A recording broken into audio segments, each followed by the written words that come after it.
예, 우리 해운대 중일교회 성도 여러분 반갑습니다. 오늘도 하나님의 은혜가 여러분 모두와 함께 하시기를 바랍니다. 오늘은 이제 입술의 열매를 지으시는 하나님 그런 제목으로 영상을 이렇게 통해서 여러분과 은혜를 나누겠습니다. 시편 57편 19절 말씀을 읽어 드리겠습니다. 입술의 열매를 창조하는 자 여호와가 말하노라. 먼데 있는 자들에게든지 가까운 데 있는 자에게든지 평강이 있을지어다 평강이 있을지어다 내가 그를 고치리라 하셨느니라. 아멘. 오늘 본문 말씀에 보면은 하나님은 입술의 열매를 창조하시는 자 이렇게 이제 우리에게 자신을 소개해 주셨습니다. 여기서 입술의 열매를 짓는다 할 때 이 단어는 빠라라고 하는 단어인데요.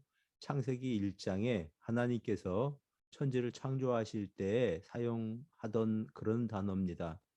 이 단어는 하나님을 항상 주어로 합니다. 그러므로 하나님께서 입술의 열매를 짓는다라고 하신 말씀은 하나님께서 하신 말씀은 반드시 그대로 이루어진다 이런 뜻이 되겠습니다. 우리가 성경을 귀중하게 생각하는 이유가 여기에 있습니다. 성경은 하나님의 감동으로 기록된 하나님의 말씀입니다. 구약의 예수님께 대한 예언이 300개 이상 된다고 합니다. 어떤 사람은 400 이제 56개라고 하는 그런 주장을 하는 사람도 있습니다. 자, 그런데 이 가운데 예수님께 대한 예언은 모두 이루어졌고 또 재림에 대한 이 예언만 약속만 남아 있습니다. 그러므로 이것이 하나님의 약속이기 때문에 우리는 예수님께서 산 자와 죽은 자를 심판하러 오실 것이다. 이렇게 확실하게 믿는 것입니다. 하나님께서 말씀하셨기 때문에 하나님께서 이루실 것이라는 의미이지요. 그래서 우리는 성경을 하나님의 약속으로 알기 때문에 성경 말씀이 그대로 이루어질 것이라고 믿습니다. 때로는 힘이 들고 어려울 때에 성경을 찾아보며 우리는 위로를 받습니다. 두려워하지 말라. 내가 너와 함께 함이니라. 놀라지 말라. 나는 너의 하나님이 됨이니라. 이사야서 41장 10절 말씀을 읽으면서 어떤 상황이라도 다시 한번 하나님께서 오른손으로 나를 붙잡고 계시구나 생각을 하면서 위로를 받는 것입니다. 하나님께서 이제 하신 말씀, 특별히 평강에 대한 말씀을 읽으면서 우리는 용기를 얻습니다. 평안을 너희에게 끼치노니 곧 나의 평안을 너희에게 주노라. 내가 너희에게 주는 것은 세상이 주는 것과 같지 아니하리니 너희는 마음에 두려워하지도 말고 근심하지도 말라. 십자가에 못 박히시기 전에 주님께서 제자들에게 말씀하신 그 격려가 우리에게 주시는 격려인 것으로 알고 우리가 이제 복잡한 상황 가운데서도 평안을 누리며 사는 것입니다. 또 그렇다면 입술의 열매를 하나님께서 지으신다고 할 때에 우리는 이것을 어떻게 적용해서 이제 살아갈 수 있을까요? 자, 하나님은 하나님의 입술의 열매를 이제 이 지으시기도 하시지만은 우리 입술의 열매를 짓기도 하시는 하나님이십니다. 그 중에 하나가 기도입니다. 우리가 기도할 때에 그 입술의 열매 하나님께서 들으시고 마음이 움직이셔서 역사하실 때에 결국은 우리 입술의 열매를 지으시는 분이 되시는 법입니다. 시편 81편 10절에는 이렇게 말씀을 합니다. 나는 너를 애굽 땅에서 인도하여 낸 여호와 내 하나님이라. 내 입을 크게 열라 내가 채우리라. 입을 크게 열면 채우신다고 말씀하셨습니다. 빌립보서 4장 6절에 아무것도 염려하지 말고 오직 모든 일에 기도와 간구로 너희 구할 것을 감사함으로 하나님께 아뢰라. 그리하면 모든 지각에 뛰어나신 하나님의 평강이 그리스도 예수 안에서 너희의 마음과 생각을 지키시리라. 자, 염려할 일들이 많이 있습니다.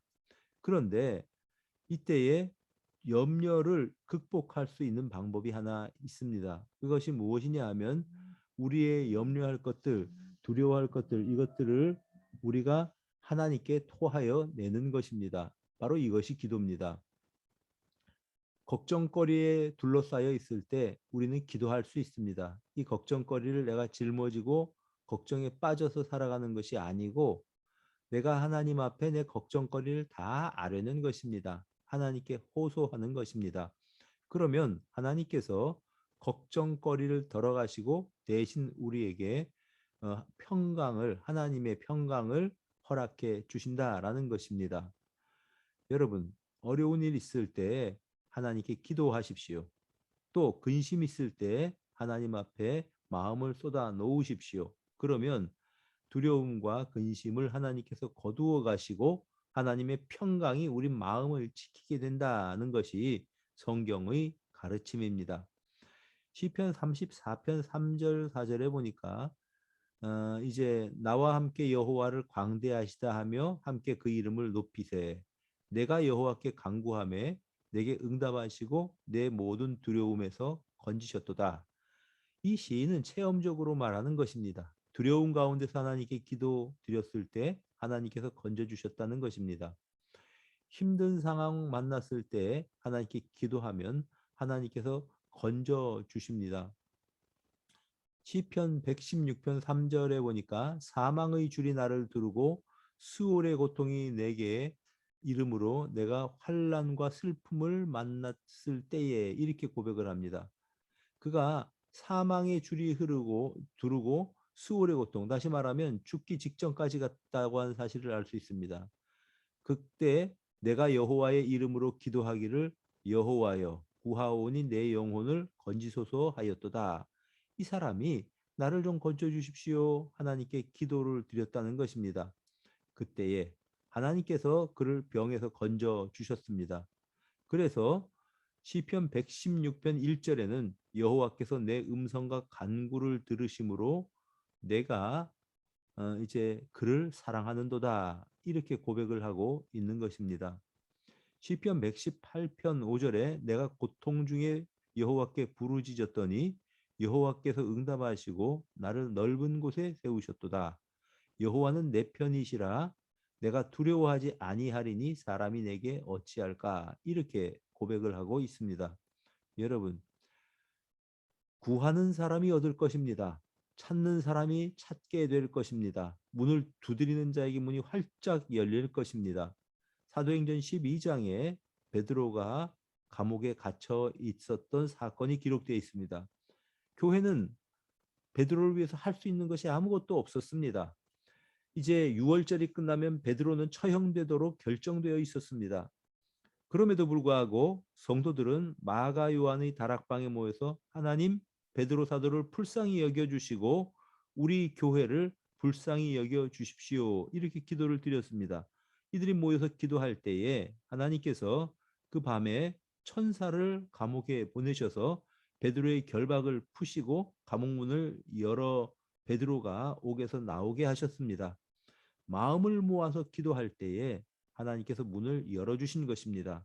이와 같이 기도할 때에 우리의 마음을 하나님 앞에 드릴 때에 하나님께서는 우리 입술의 열매를 기도의 열매를 지어 주시는 분이십니다.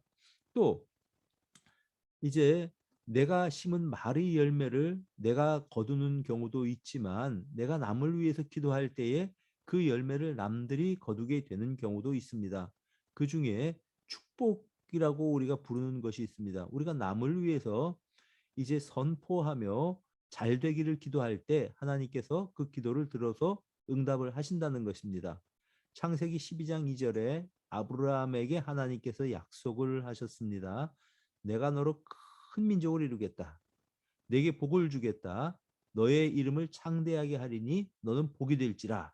자, 아브라함에게 복이 된다고 말씀을 하십니다. 그리고 너를 축복하는 자는 내가 복을 내리겠다. 아브라함에게 축복하는 사람은 하나님께서 그 사람에게 복을 내리시고 너를 저주하는 자에게는 내가 저주할 것이니 땅의 모든 족속이 너로 말미암아 복을 얻을 것이라 말씀하셨습니다.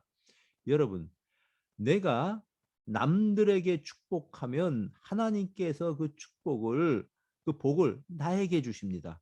내가 남을 위해서 복을 빌면 그 사람도 복을 받을 것이고 나도 역시 복을 받을 것입니다. 그 얼마나 신나는 일입니까? 사무엘상 2장에 보면 이제 이 엘리 제사장이 그 이제 이 사무엘상 1장입니다. 엘리 제사장이 이제 그 엘가나와 그의 아내, 다시 말하면 그 이제 그 사무엘의 부모님에게 이런 이야기를 합니다. 이제 여호와께서 이 여인으로 너에게 다른 후사를 주게 하셔서 이가 이제 이가 여호와께 간과 여도 바친 아들을 대신하게 하시기를 원하노라. 다시 말씀드리면은 이제 사무엘을 하나님 앞에 엘리와 또 한나가 하나님 앞에 드렸습니다. 그래서 그, 그 대신에 여호와께서 이제 또 다른 후사, 다른 자녀들을 그들에게 하나님께서 허락을 하실 것이라고 하는 축복입니다. 그러자 여호와께서 한나를 돌보시고 그로 하여금 임신하여 세 아들과 두 딸을 낳게 하셨고 아이 사무엘은 여호와 앞에서 자랐다고 말씀을 합니다. 이제 장을 제가 잘못 말씀을 드렸는데 사무엘상 2장 20절에서 21절 말씀입니다. 자, 이런 엘리 제사장의 축복을 한나가 들었습니다. 그 결과는 어떻게 되었냐 하면 한나가 사무엘을 하나님 앞에 드린 다음에 삼남 이녀를 낳았습니다. 바로 이런 것이 축복입니다. 여호와께서 이제 하나님 앞에 사무엘을 드렸으니 그 대신에 또 다른 후사를 이 여인에게 주게 하시기를 원한다. 이게 축복이라고 하는 말입니다. 성경에 보면 엘리 제사장은 어리석은 제사장으로 나타납니다. 그런데도 그런 그가 한나를 위해서 축복할 때에 이제 하나님께서는 그 말을 그대로 이루어 주셨다는 것입니다. 예수님께서 천국을 선포하기 위해서 이스라엘의 제자들을 보내시면서 이런 말씀을 하셨습니다. 마태복음 10장 11절에 어떤 성이나 마을에 들어갈 때 그 중에 합당한 사람을 찾아내서 거기에서 머물라고 말씀하십니다. 그리고 또 그 집에 들어가서 평안하기를 빌라고 말씀하십니다. 그 집이 이에 합당하면 너희 빈 평안이 거기 임할 것이고 합당하지 않으면 그 평안이 너희에게 돌아올 것이다. 여러분 평안을 비는 것이 축복이지요.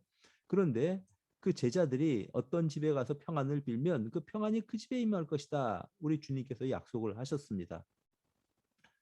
믿음으로 말하는 것이 축복입니다. 믿음은 바라는 것들의 실상이라고 말하지요. 자녀를 보고 우리가 말을 잘해야 됩니다.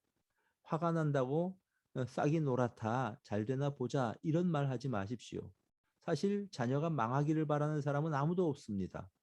마음이 상한다고 순간적으로 자녀에게 화를 내는 거죠. 그래도 그렇게 말하지 마십시오. 축복하십시오. 중학교 때 우리 국어 선생님이 이런 욕을 하라고 가르쳐 주셨습니다. 부자 될 놈, 성공할 놈, 그런 욕을 하라고 말씀을 하셔서 우리가 웃었습니다. 욕이 아니고 이거는 다른 사람들에게 대한 축복이죠. 여러분 예수님도 욕하지 말라고 말씀하셨습니다. 마태복음 5장 22절 말씀에 보면은 이제 형제를 보고 라가라 하는 자는 공회에 잡혀간다고 말씀하셨습니다. 이 라가가 골빈놈 이런 뜻의 욕설입니다. 이런 말 하면 공회에 잡혀간다고 말씀을 하셨습니다. 여러분, 우리는 남들이 잘 되기를 바라는 사람들이 되기를 바랍니다. 자녀들이 잘 되기를 우리는 원합니다. 이때 이런 믿음을 가지고 있을 때 진심을 담아서 이렇게 표현하십시오. 이거 그리고 이를 글로 기록하십시오. 이것이 축복입니다. 여러분 주변 사람들을 축복하십시오. 하나님께서는 들으시고 믿음은 바라는 것들의 실상이라고 하셨으니 그대로 이루어 주실 것입니다. 우리가 하나님께 말하는 것들을 사실은 이제 기도다 우리가 이렇게 말할 수 있습니다. 하나님은 기도를 들으십니다. 또 하나님은 축복의 말을 들으십니다. 나를 위해서도 기도하고 남들을 위해서도 선한 뜻을 담아 축복의 간구를 하십시오. 하나님께서는 들어 응답하실 것입니다. 감사합니다. 기도합시다. 하나님 아버지 감사합니다. 입술의 열매를 지으시는 하나님께서 우리 성도님들의 입에서 나오는 이제 진실한 기도와 또한 남들을 향한 축복의 간구를 들어주셔서 입술의 열매를 맺게 하시고 그 입술의 열매를 우리 성도님들이 누리며 살아갈 수 있도록 은총을 베풀어 주시옵소서. 예수님 이름으로 기도드립니다. 아멘. 이 한 주간도 이제 믿음으로 살아가시는 승리의 삶을 살아가시는 여러분 모두가 되시기를 우리 주님의 이름으로 축복합니다. 감사합니다.